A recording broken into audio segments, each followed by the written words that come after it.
कितने पाकिस्तान। कहानी रचनाकार कमलेश्वर जी।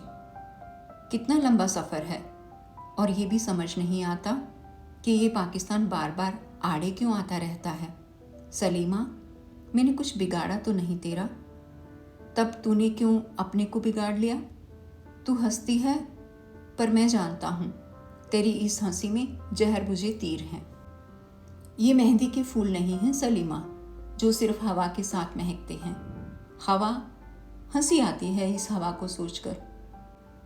तूने ही तो कहा था कि मुझे हवा लग गई है। याद है उन दिनों की? तुम्हें सब याद है। औरतें कुछ नहीं भूलती, सिर्फ जाहिर करती हैं कि भूल गई हैं। वे ऐसा ना करें तो जीना मुश्किल हो जाए। तुम्हें औरत या सलीमा कहते हुए भी मुझे अटपटा लगता है। बन्नो कहने को दिल करता है। वही बन्नो जो मेहंदी के फूलों की खुशबू में मिली रहती थी। जब मेरी नाक के पास मेहंदी के फूल लाकर तुम मुंह से उन्हें फूका करती थी कि महक उड़ने लगे, और कहा करती थी, इनकी महक तभी उड़ती है जब हवा चलती है। सच पूछो तो मुझे वही हवा लग गई, वही हवा बन्नो। पर अब तुम्हें बन्नो कहते मन झिझकता है। पता नहीं खुद तुम्हें ये नाम बर्दाश्त होगा या नहीं, और अब इस नाम में रखा भी क्या है। मेरा मन हुआ कि उस रात में सीढ़ियों से फिर ऊपर चढ़ जाऊं और तुमसे कुछ पूछूं, कुछ याद दिलाऊं।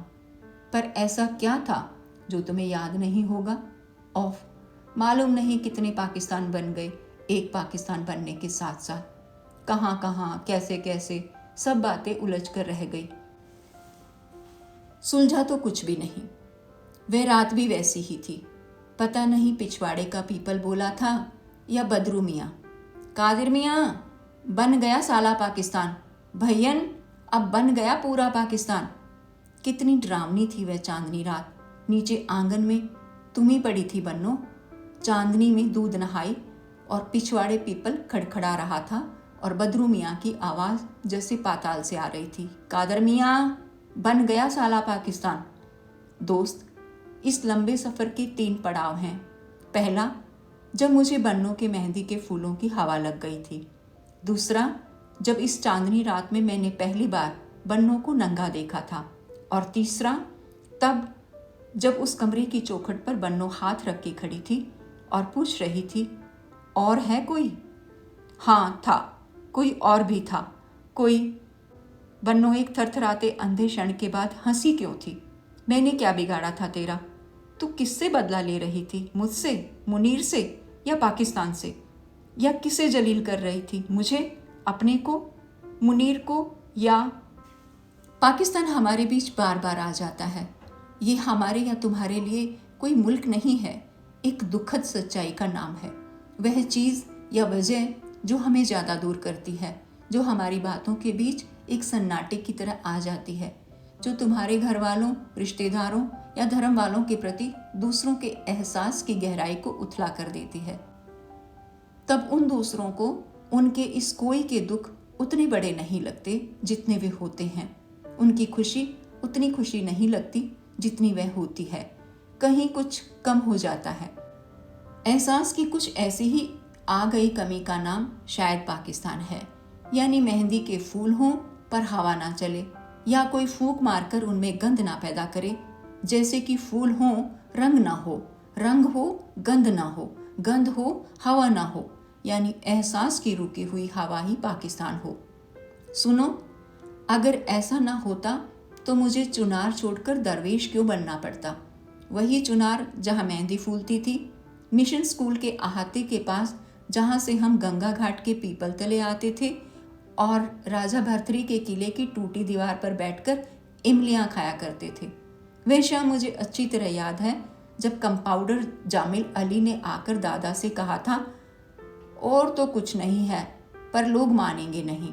मंगल को कुछ दिनों के लिए कहीं बाजार भेज दीजिए, यहाँ रहेगा तो बन्नों वाली बात बार बार उखड़ेगी।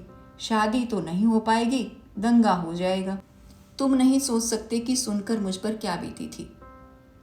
चुनार छोड़ दूं, फिर छूट ही गया। कैसी होती थी चुनार की रातें, गंगा का पानी, काशी जाती नावें, भरथरी के किले की सूनी दीवारें और गंगा के किनारे चुंगी की वह कोठरी जिसमें छप्पर में बैठकर मैं बन्नों के आने जाने का अंदाज़ा लगाया करता था। नालियों की धार से फटी ज़मीन वाली वे गलियां जिनसे बन्नों बार बार गंगा किनारे आने की कोशिश करती थी और आ नहीं पाती थी। इंतज़ार इंतज़ार। हमें तो ये भी पता नहीं चला था कि कब हम बड़े मान लिए गए थे, कब हमारा सहज मिलना जुलना एकाएक बड़ी बड़ी बातों को बायस बन गया था। बस्ती में तनाव पैदा हो जाएगा इसका तो अंदाज़ा तक नहीं था। ये कैसे और क्यों हुआ बन्नों, पर तुम्हें भी क्या मालूम होगा। फिर हमने बात ही कहाँ की। तीनों पड़ाव ऐसे ही गुजर गए, कहीं रुककर हम बात भी नहीं कर पाए। न तब जब मेहंदी के फूलों की हवा लगी थी, न तब जब उस चांदनी रात में तुम्हें पहली बार नंगा देखा था, और न तब जब चौखट पर हाथ रखे तुम पूछ रही थी और है कोई। मेहंदी के फूल, चुनार, मेरा घर, तुम्हारा घर, मेरे घर से गुजरती थी ईंटों वाली गली जो शहर बाजार को जाती थी, जो गंगा के किनारे किनारे चलकर भरथरी महाराज की किले के बड़े फाटक तक पहुंचती थी। जहाँ से सड़क किले की ओर मुड़ती थी वहीं थी चुंगी। गंगा घाट पर लगने वाली नाव से उतरे सामान पर महसूल लगता था। मछली, केकड़े, कछुए आते थे। मौसम में उस पार से आम भी आते थे। चुंगी वाले मुंशी जी दिन भर राम नाम जपते और महसूल के बदले में जिंस लेते रहते थे। वे दिन में 10 बार पीपल तले के महादेव को गंगा जल चढ़ाते थे और छप्पर में बैठकर 3-4 लड़कों को पढ़ाया करते थे। चुंगी के पास कोहनी जैसा मोड़ था। बाईं तरफ खरंजों की सड़क किले को जाती थी। दाईं तरफ से आकर जो सड़क मिलती थी वह कच्ची थी। उस कच्ची सड़क पर नालियों ने रास्ते बना लिए थे जिनका पानी गंगा घाट के रेत में सूखता रहता। इसी कच्ची सड़क पर कई गलियां नालियों के साथ साथ उतरती। बहते पानी से कटी फटी गलियां, यही गलियां बन्नों की गलियां थी। जहां बन्नों की गलियां खत्म होती थी वहां से पथरीली सड़क मिशन स्कूल तक जाती थी, जो अंग्रेजों की पुरानी कोठी थी। यहीं पर थी मेहंदी की बाड़ और धतूरों का मैदान। इस धतूरे के मैदान ने मुझे बड़ा दुख दिया था। जब बस्ती में मुझे और बन्नों को लेकर तनाव पैदा हो गया था तो एक बार बन्नों जैसे तैसे चुंगी तक आई और बोली थी, मौलवी साहब के साथ वाले अगर ज़्यादा बदमाशी देंगे मंगल तो मैं धतूरे खाकर सो जाऊंगी। तुम शहर छोड़कर मत जाना। तुमने शहर छोड़ा तो गंगा जी यहाँ हैं, सोच लेना। ज़्यादा बात नहीं हो पाई थी, वह चली गई थी। मैं कुछ बता भी नहीं पाया था कि मेरे घर में क्या कोहराम मचा हुआ है, कि कैसे रोज़ बाजार में दादाजी को वे लोग धमकियां दे रहे थे जिन्हें वे पहचानते तक नहीं थे। सभी को डर था कहीं किसी दिन मेरी हत्या ना कर दी जाए या रात बिरात कहीं मुसलमान घर में ना घुस पड़े। पाकिस्तान तो बन चुका था बन्नो, उसके बाद भी तुम्हारे अब्बा भरतरी नामा लिख रहे थे। माताजी पिछले तब से निरप बना, अब निरप से बनूं फकीर। आखिरी वक्त वफात के हर होंगे दिलगीर। तेरी अपनी खल्क सुपुर्द करी, उनके सिर पर सरगर्दान किया। बर्बाद सब सल्तनत करी, बन जोगी मुल्क वीरान किया। लोग कहते थे ड्रिल मास्टर का दिमाग बिगड़ गया है जो भरतरी नामा लिख रहे हैं। ये तुरक नहीं है, यहीं का कोई काची कहार है। तभी हमें पता चला था कि मुसलमान वही हैं जो ईरानी तुरानी हैं। यहाँ का मुसलमान भी मुसलमान नहीं है। ड्रिल मास्टर साहब को सबने अलग सा कर दिया था, पर उन्हीं की बन्नों की बात लेकर सब खड़े हो गए थे जैसे वे ज़्यादा बड़े सरपरस्त थे। तुम्हें नहीं मालूम पर मुझे मालूम है बन्नो, ड्रिल मास्टर साहब ने कुछ भी नहीं कहा था इसके सिवा कि जो मौलवी साहब और बाकी लोग ठीक समझे वही ठीक होगा। वे खुद कुछ सोच नहीं पा रहे थे। एक दिन छिपकर आए थे और दादाजी के पास रो पड़े थे। उस दिन के बाद वे भरतरी नामा तो लिखते रहे थे पर किसी को सुनाने की हिम्मत नहीं करते थे।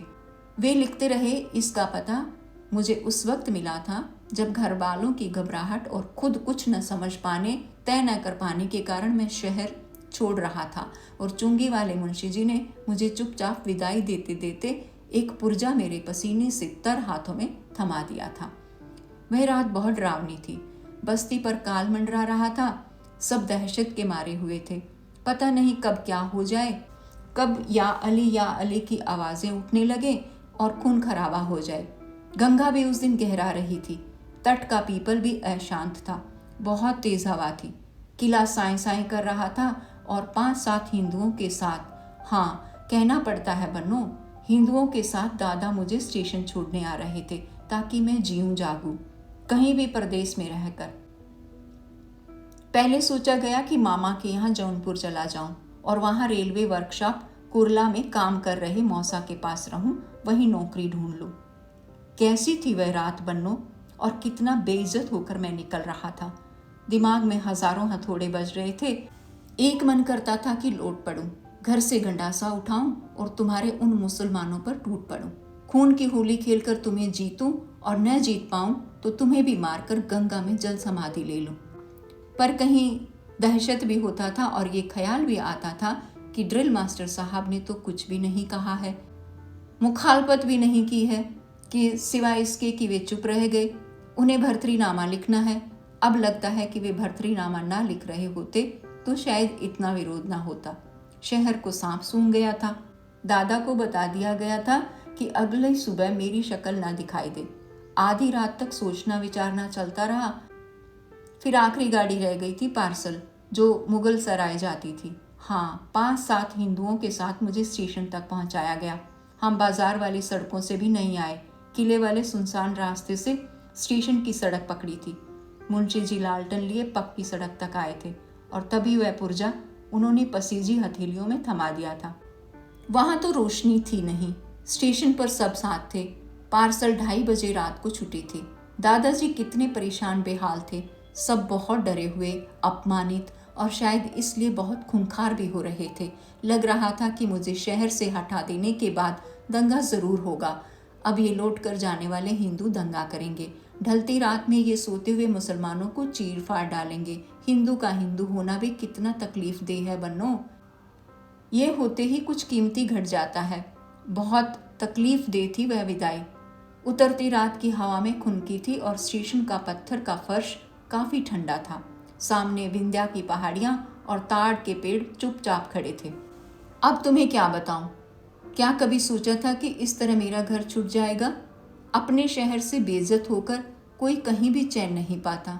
मुझे वही गलियां याद आ रही थी जिनमें बन्नो आने की कोशिश करती थी। मैं चुंगी पर बैठकर कितनी प्रतीक्षा करता था और जहां मेहंदी के फूल पड़े दिखाई देते थे समझ लेता था कि बन्नो यहाँ तक आ पाई है, आगे नहीं बढ़ पाई। किसी ने देख लिया होगा, टोका होगा या रोका होगा। सच कहता हूँ तुमसे, उस दिन से एक पाकिस्तान मेरे सीने में शमशीर की तरह उतर गया था।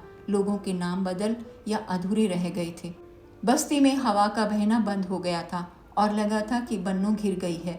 शर्म, डर, गुस्सा, आंसू, खून, बदहवासी, पागलपन, प्यार, क्या क्या उबल धधक रहा था मेरे भीतर। सच कहूँ तो ये सब होने के बाद अगर बन्नो मिल भी जाती तो कुछ नहीं होता। जो होना था हो चुका था। पार्सल गाड़ी में बैठकर वह पुर्जा पड़ा था। तुम्हारे पास वही कहने को था जो मास्टर साहब के पास था। उसी पुर्जे से पता चला था कि मास्टर साहब भर्तरीनामा लिखते जा रहे हैं। क्यों बनता दरवेश छोड़ दल लश्कर फौज रिसाले को, क्यों बनखंड में रहता है तजगुल नरकिस गुल्लाले को, क्यों भगवा वेश बनाता है तज अतलस शाल दुशाले को, क्यों दर दर अलख जगाता है तज कामरू ढाके बंगाले को, क्यों हुआ सैदाई छोड़ सब बादशाही, हाँ सैदाई ही कह लो। अतलस शाल दुशाले और नरकिस गुलेलाल सब कुछ तो था सचमुच। नीम, आक, मेहंदी और धतूरे के फूल किस नरगिस से कम थे बन्नो। पर उस पाकिस्तान का हम क्या करते।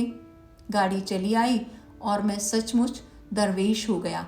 फिर कभी घर लौटने का मोह नहीं हुआ। मैं जानता था कि मास्टर साहब की सांस भी चुनार में घुट रही होगी। बन्नो की सांसों का कुछ पता नहीं था।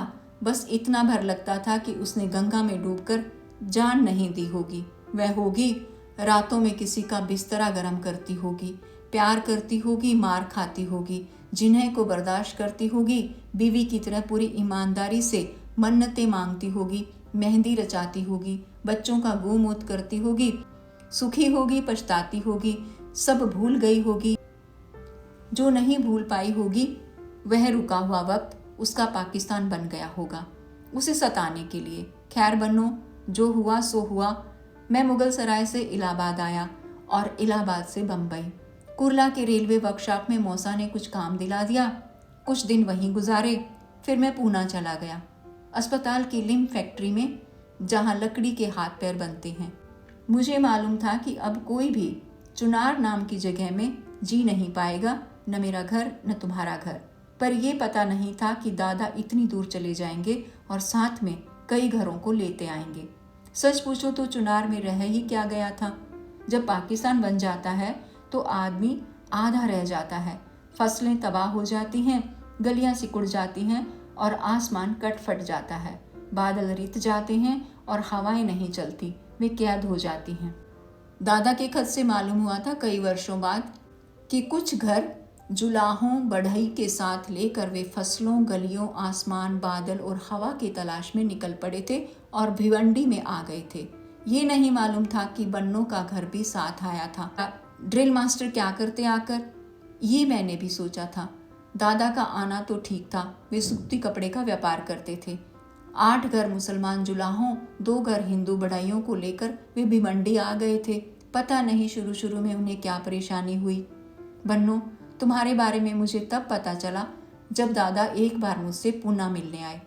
तब बहुत मामूली तरह से उन्होंने बताया था कि ड्रिल मास्टर का घर भी आया है, उन्हें भिवंडी स्कूल में जगह मिल गई है, और ये भी कि उन्होंने बन्नों की शादी कर दी है। दामाद वहीं उनके साथ वाले मोहल्ले में रहता है, करघे चलाता है, रेशम का बढ़िया कारीगर है। जिस तरह दादा ने ये खबर दी थी उससे लग रहा था कि वे जानबूझकर इसे मामूली बना देने की कोशिश कर रहे थे। लेकिन मुझे ये नहीं मालूम था बन्नो कि बाजे मोहल्ले में दादा और तुम्हारा घर एक ही है, कि ऊपर वे रहते हैं और तुम लोग नीचे। बाकी लोग बंगलापुरा और नई बस्ती में हैं।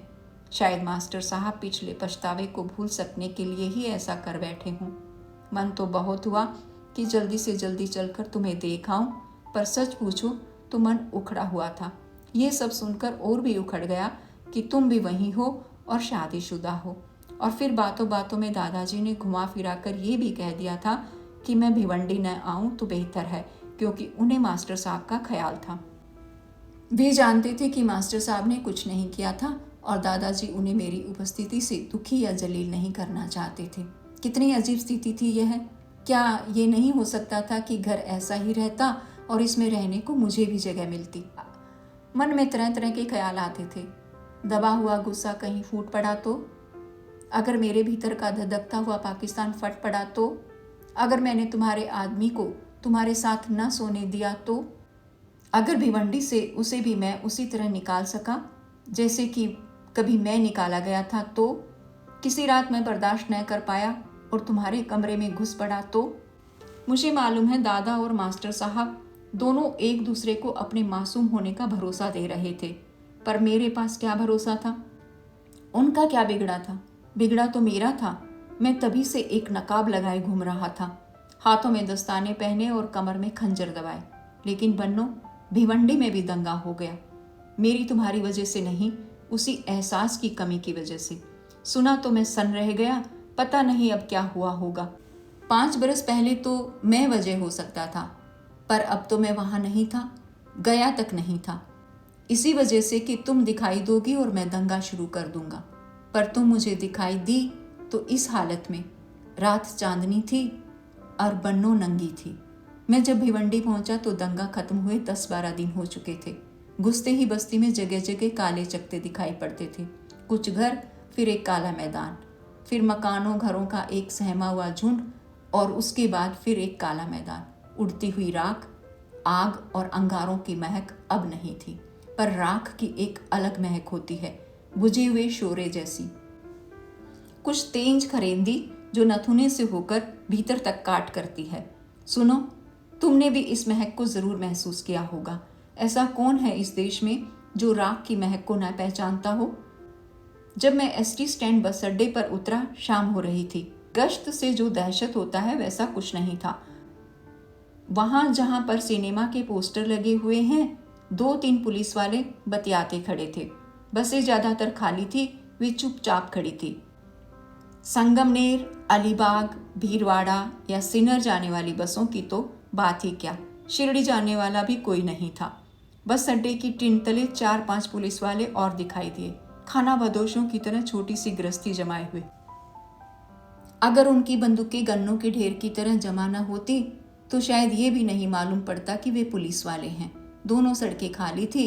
डाक बंगले में जहां कलेक्टर डेरा डाले पड़े थे, कुछ एक लोग चल फिर रहे थे। थाना कल्याण जाने वाली टैक्सियां भी नहीं थी। दंगाग्रस्त इलाकों से गुजरना कैसा लगता है, शायद इसका भी अंदाजा तुम्हें हो, मुझे बहुत नहीं था।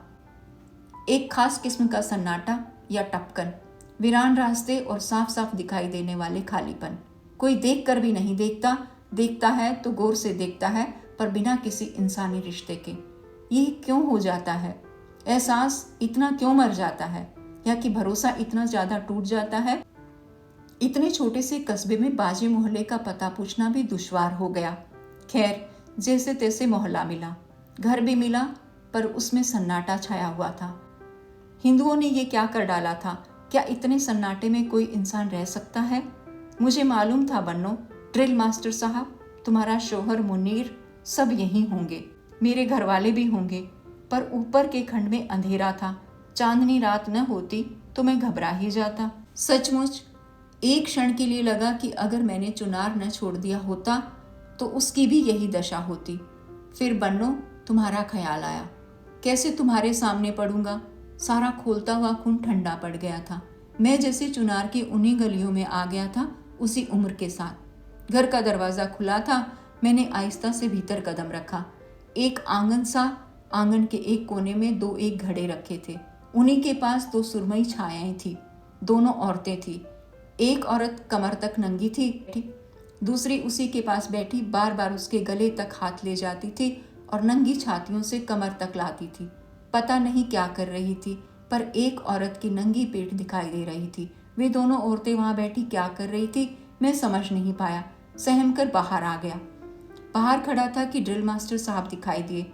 उन्होंने 1 मिनट बाद ही पहचान लिया, लेकिन उन्होंने आवभक्त नहीं की। वे सोच ही नहीं पाए कि मुझे किस तरह ले, किस बरस के किस दिन से बात शुरू करें, किस रिश्ते से करें, कहाँ से करें।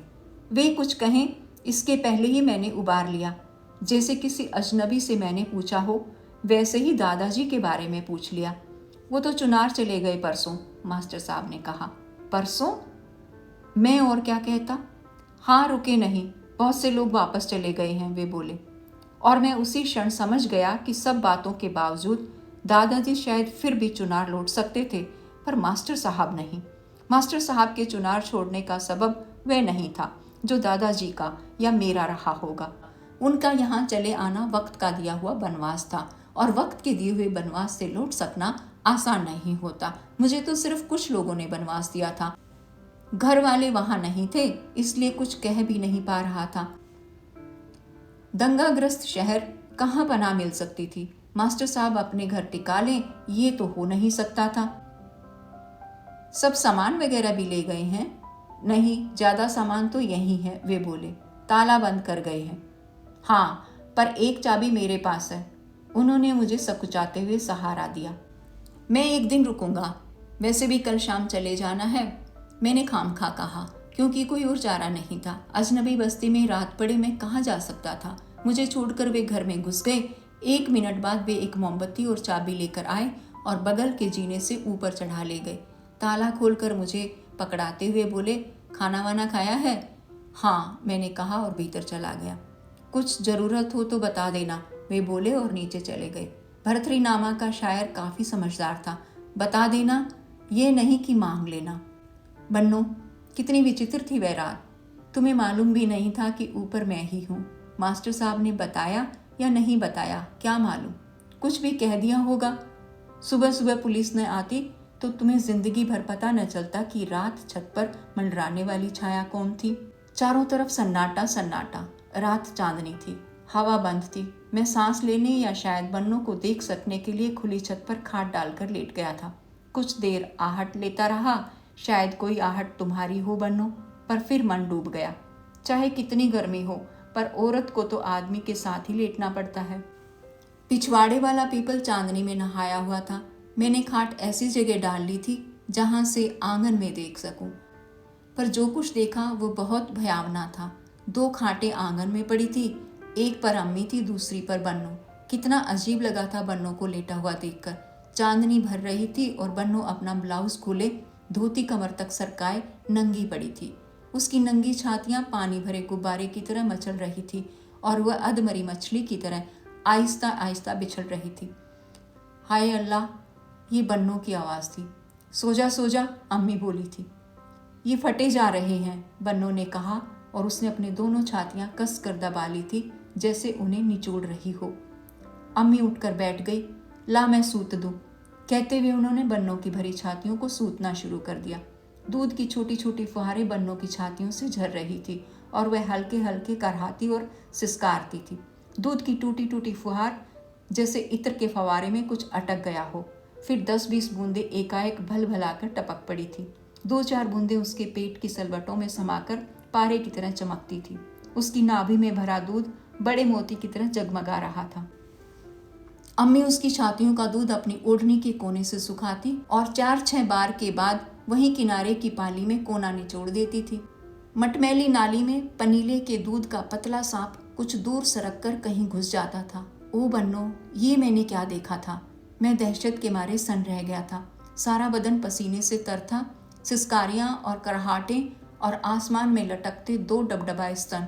कुछ दहशत, कुछ उलझन, कुछ बेहद गलत देख लेने को गहरा पछतावा। बहुत रात गई। मैं छत पर टहलता रहा। जब नीचे शांति हो गई और मैंने देख लिया कि बन्नो धोती का पल्ला छाती पर डालकर लेट गई है, तब मैं भी लेट गया। ये कैसा दृश्य था। आसमान में जगह जगह दूध भरी छातियां लटकी हुई थी इधर उधर। आंख लगी हुई थी कि एकाएक पिछवाड़े खड़खड़ाहट हुई। कोई रो रहा था। नाक पहुँचते हुए कह रहा था, कादिर मियाँ, बन गया साला पाकिस्तान। भैयन, अब बन गया पूरा पाकिस्तान। फिर रोना रुक गया था। कुछ देर बाद वही आवाज़ फिर आई थी, कादिर मियाँ, अब यही इहराम बांधेंगे और तलबिया कहेंगे। अपना हज तो हो गया, समझे कादिर मियाँ। अगर पिछवाड़े पीपल न होता तो शायद पाताल से आती ये आवाज़ सुनकर मैं भाग जाता। पर अब तो खुली आंखों को तरह तरह के दृश्य दिखाई दे रहे थे। आसमान से गिरता खून, अंधेरे में भागती हुई लाशें, बीच बाजार खड़े हुए धड़ और कटी गर्दनों से फूटते हुए फवारे, लपटों में नंगे नाचते हुए लोग। पीपल न खड़खड़ाता तो मैं बहुत डर जाता। उसके पत्तों की आवाज़ ऐसे आ रही थी जैसे अस्पताल के दफ्तर में बैठे हुए टाइप बाबू अपनी मशीन पर कुछ छाप रहे हों। बस यही आवाज़ जानी पहचानी थी, बाकी सब बहुत भयानक था। सुबह माथा बेतरह भारी था, आंखों में जलन थी, हाथ पैर सुन्न थे। उठना पड़ा क्योंकि पुलिस आई थी। मास्टर साहब ने आकर जगाया था। वे डरे हुए थे। बोले, पुलिस तुम्हें पूछ रही है। क्यों? बाहर वाले की तहकीकात करती है। हमसे पूछ रहे थे रात कौन आया है, कहाँ से आया है, क्यों आया है। सुनते ही मेरे आग लग गई थी। तुम ही बताओ, जब मैं घर से उस अंधेरी रात में निकला या निकाला गया था तो कोई पूछने आया था कि इस रात में कौन जा रहा है, कहाँ जा रहा है, क्यों जा रहा है। पूरे आदमी को ना समझना, सिर्फ उसके एक वक्ती हिस्से को समझना ही तो पाकिस्तान है बन्नो। जब पुलिस मुझे सुबह सुबह जगाकर थाने ले गई तो मैं समझ गया कि अब हम और तुम दोनों पाकिस्तान में घिर गए हैं। पर यह घिर जाना कितना दुखद था। थाने पर मेरी तहकीकात हुई। मैं यहाँ क्यों आया हूँ क्या बताता मैं उन्हें। आदमी कहीं क्यों जाता है। पुलिस वाले मुझे बहुत परेशान करते अगर मास्टर साहब वहाँ खुद न पहुँच गए होते। उन्होंने ही सारी तफलीस दी थी। उस वक्त उनका मुसलमान होना कारगर साबित हुआ था। पर मुझे लग रहा था कि उस मौजूदा मोहल्ले में मास्टर साहब फिर तो वही गलती नहीं कर रहे थे जो उन्होंने भर्तरीनामा शुरू करके की थी। थाने में सवालों के जवाब देना आसान भी था और टेढ़ा भी। आखिर वहाँ से निकलकर हम सामने पड़े कटी लकड़ियों के ढेर पर बैठ गए थे। मास्टर साहब चाहते थे कि मैं होश हवास में आ जाऊं क्योंकि मेरा रंग फाक हो गया था।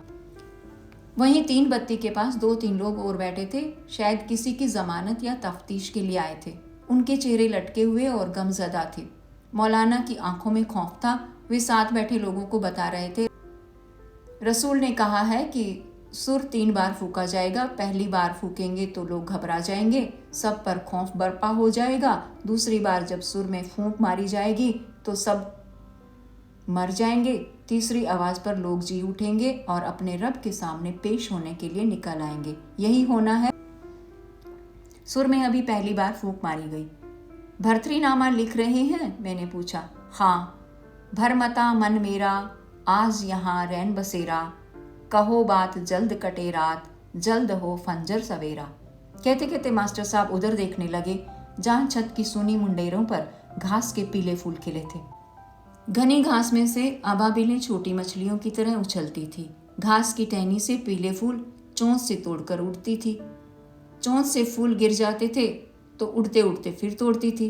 अबाबिलों का उड़ते उड़ते या घनी घास में से उछलकर फूलों तक आना, पीले फूलों का तोड़ना, चकराते हुए फूलों का गिरना और अबाबिलों का दूर आसमान से फिर लौटकर आना। मास्टर साहब खामोशी से यही देख रहे थे। आखिर मैंने उन्हें टोका, कल रात। हाँ, वह बदरू है, पगला गया है। उसके 40 करघे थे, जलकर राख हो गए। पिछवाड़े पीपल के नीचे ही तब से बैठा है, रात भर रोता है, गालियां बकता है। मास्टर साहब बोले, घर में कुछ? मैंने बहुत हिम्मत करके कहा तो जोगी की तरह मास्टर साहब सब बता गए। हाँ, बन्नों को तकलीफ है। दंगे से 3 दिन पहले बच्चा हुआ था। डॉक्टर सारंग के जच्चा बच्चा घर में थी। दंगाइयों ने वहां भी आग लगा दी। रास्ता रुंध गया तो जान बचाने के लिए दूसरी मंजिल से जच्चाओं को फेंका गया। बच्चों को फेंका गया। 9 जच्चा थी, 2 मर गई। 5 बच्चे मर गए। बन्नों का बच्चा भी गली में गिरकर मर गया। उस वक्त मारकाट मची हुई थी। सवेरे हम बन्नों को जैसे तैसे ले आए। अब उसके दूध उतरता है तो तकलीफ होती है। कुछ देर खामोशी रही। अबाबिलें घास के फूल तोड़ रही थी। उठने का बहाना खोजते हुए मैंने कहा, सोचता हूँ दोपहर ही पूना चला जाऊं। जा सको तो चुनार चले जाना, पहले दादा को देखाओ। मास्टर साहब बोले, क्यों, उन्हें कुछ हो गया क्या? हाँ, उनकी एक बाँह कट गई है। घर के सामने ही मारकाट हुई। वे न होते तो शायद हम लोग जिंदा भी न बचते। हमला तो हम पर हुआ था। वे गली में उतर गए, तभी बाँह पर वार हुआ। बाईं बाँह कटकर अलग गिर पड़ी, लेकिन उनकी हिम्मत, अपनी ही कटी बाँह को जमीन से उठाकर वे लड़ते रहे। खून की पिचकारी छूट रही थी। कटी बाँह ही उनका हथियार थी। दंगाई तब आग के गोले फेंक कर भाग गए। गली में उनकी बाँह के चिथड़े पड़े थे।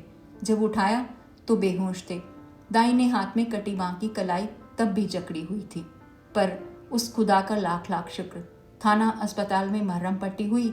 8 दिन बाद लौटे। दूसरे ही दिन चुनार चले गए। तो उनकी बाँह का क्या हाल था, मैं सुनकर सन रह गया था। ठीक था, चल फिर सकते थे। कहते थे वहीं चुनार अस्पताल में यही करवाते रहेंगे। या खुदा रहम कर, बेहतर हो तो देखाओ, मास्टर साहब ने कहा और अपनी आंखें हथेलियों से ढांप ली। मेरी चेतना बुझ सी रही थी। मैं किस जहान में था? ये लोग कौन थे जिनके बीच में था? क्या ये जो कुछ लोग आदमियों की तरह दिखाई पड़ते थे सच थे या कोई खौफनाक सपना? अब तो कटा फटा आदमी ही सच लगता था। पूरे शरीर का आदमी देखकर दहशत होती थी। मैं फिर आकर कमरे में लेट गया था। मास्टर साहब भीतर चले गए थे। तभी नीचे से कुछ आवाजें आई थी। अम्मी, मास्टर साहब, बन्नों का आदमी मुनीर और बन्नों सभी थे। मुनीर कह रहा था, यहाँ रहने की जिद समझ में नहीं आती। तुम्हारी समझ में नहीं आएगी। ये आवाज़ बन्नों की थी। हम तो पहले इसी धरती से अपना बच्चा लेंगे जिसने खोया है, फिर किसी जगह चले जाएंगे जहाँ कहोगे। मैंने झांक कर देखा। दुबला पतला मुनीर गुस्से से कांप रहा था। चीख कर बोला, तो ले अपना बच्चा यहीं से, जिसने मन आए ले। मैं सकते में आ गया। कहीं इसमें मेरा जिक्र तो नहीं था, पर शायद मैं गलत समझा था। बन्नो भी बिफर कर बोली थी, तू अब क्या देगा बच्चा मुझे? अपना खून बेच बेच कर शराब पीने से फुर्सत है? तड़ाक! शायद मुनीर ने बन्नो को मारा था। छोटा सा कोहराम मच गया था। बाद में बन्नो मुनीर को कोसती रही थी, मुझे मालूम नहीं है क्या, जितनी बार बम्बई जाता है खून बेच कर आता है, फिर रात रात भर पड़ा कांपता रहता है। ये सब मैं क्या सुन रहा था बन्नो? तेरे भीतर भी एक और पाकिस्तान हो रहा था। तभी तो अपने अपने पाकिस्तान लिए हुए तड़प रहे हैं, आधे और अधूरे कटे फटे अंग भंग। ऑफ! कितना अंधेरा था उस चांदनी रात में, जब मैं भिवंडी से उसी तरह चला जैसे एक दिन चुनार से चला था। अड्डे से एक टैक्सी थाना जा रही थी, उसी में बैठ लिया था। जब तक बसती रही, काले मैदान भी बीच बीच में नजर आते रहे। राख की तेज महक भीतर तक उतरती रही। आसमान में डबडबाए स्तन लटकते रहे। चौराहे पर खड़े मूंढहीन धड़ों से खून के फवारे छूटते रहे। थाना से बस पकड़कर बम्बई, बम्बई से गाड़ी पकड़कर पूना, और पूना में फिर दिन बुखार से तपता पड़ा रहा। मैं सब कुछ भूल जाना चाहता था बन्नो। सिर्फ अपने में सिमट आना चाहता था। उम्र का ये सफ़र कितना बेहुदा है कि आदमी कटता फटता जाता है, लहूलुहान होकर चलता जाता है। और ऐसे अकेलेपन में अगर कोई ये आवाज़ सुने कि और है कोई, तो क्या बीत सकती है, इसका अंदाज़ा किसी को नहीं हो सकता। तुम्हें भी नहीं बन्नो, और है कोई। 4 या 5 महीने हो गए थे। दादाजी का खत मिल गया था कि वे फिर भिवंडी लौट आए हैं। सिंधियों और मारवाड़ियों के कारण माल ज़्यादा नहीं मिल पाता, इसलिए बाजार मंदा है। सब करघे चल भी नहीं रहे थे। एक बहाना होने के कारण बदन का पासंग बिगड़ गया है। मजाक में उन्होंने ये भी लिखा था कि उनका नाम टोंटा पड़ गया है। बाकी कोई खबर उन्होंने नहीं दी थी, सिवाय इसकी कि मुनीर बन्नों को लेकर बम्बई चला गया है। पता नहीं वे लोग बम्बई में हैं या पाकिस्तान चले गए। ड्रिल मास्टर नींद पागल हो गए हैं। घर में ड्रिल करते हैं, स्कूल में कोई पोथी लिखते रहते हैं। उस दिन मैं बम्बई न आता तो तुमसे मुलाकात भी ना होती बन्नो। और कितनी तकलीफ दे थी वह मुलाकात। बाद में मैं पछताता रहा कि काश मैं ही होता उसकी जगह। तुमने भी क्या सोचा होगा कि मैं यही सब करता हूँ, पर सच कहूँ बन्नो, करता तो मैं भी रहा हूँ, पर तुम्हारे साथ नहीं। शायद तुम्हारे कारण करता रहा हूँ। पूना का दोस्त नहीं था वह, वहीं मुंबई का था। उसका नाम केदार है। कुछ दिन पूना में साथ रहा था, तभी दोस्ती हुई। मैं भिवंडी जाने के लिए बम्बई आया था। मुंबई उतरकर मन उखड़ भी गया था कि क्या करूँगा वहाँ जाकर। उस शाम से तुम्हारा कोई लेना देना नहीं है बन्नो। वह शाम मैं और केदार साथ गुजारना चाहते थे। कुलाबा के एक शराब घर में हमने थोड़ी सी पी थी। फिर वहाँ से टहलते हुए हैंडलूम हाउस तक आए थे। उसी के पास कोई गली थी। अब जाऊं तो पहचान तो लूँगा, पर यूं याद नहीं है। केदार और मैं दोनों उसी में चले गए। शायद आगे चलकर दाहिने को मुड़े थे। वहीं पर एक सिगरेट वाले की दुकान थी। नीचे कारें खड़ी थी। लगता था बोहरा मुसलमानों की बस्ती है। बहुत शांत और साफ सुथरी। उस बिल्डिंग में लिफ्ट था। यूं सीढ़ियाँ भी बहुत साफ सुथरी थी। केदार के साथ मैं सीढ़ियों से ही ऊपर गया था। 5 मंजिल तक चढ़ते चढ़ते मेरी सांस फूल आई थी। उस वक्त घरों की खिड़कियों से खाना बनाने की गंध आ रही थी। 6ठी मंजिल एकदम वीरान थी। जिस फ्लैट की घंटी केदार ने बजाई थी वह इतना साफ सुथरा नहीं लग रहा था। दरवाजा खुला और हम हिप्पो की तरह हाँफते हुए एक सिंधी के सामने खड़े थे। वह हमें उस कमरे में ले गया जिसमें मामूली तरह के सोफे लगे हुए थे। वह सिंधी अब भी हाँफ रहा था। लगता था ज़्यादा बात करेगा तो अभी उसकी सांस उखड़ जाएगी और फिर कभी लौट कर नहीं आएगी। मेरी उलझन हो रही थी। मैं खुली हवा में सांस लेने के लिए खिड़की के पास खड़ा हो गया। दूर दूर तक गंदी छतें नजर आ रही थी, तरह तरह के आकारों की।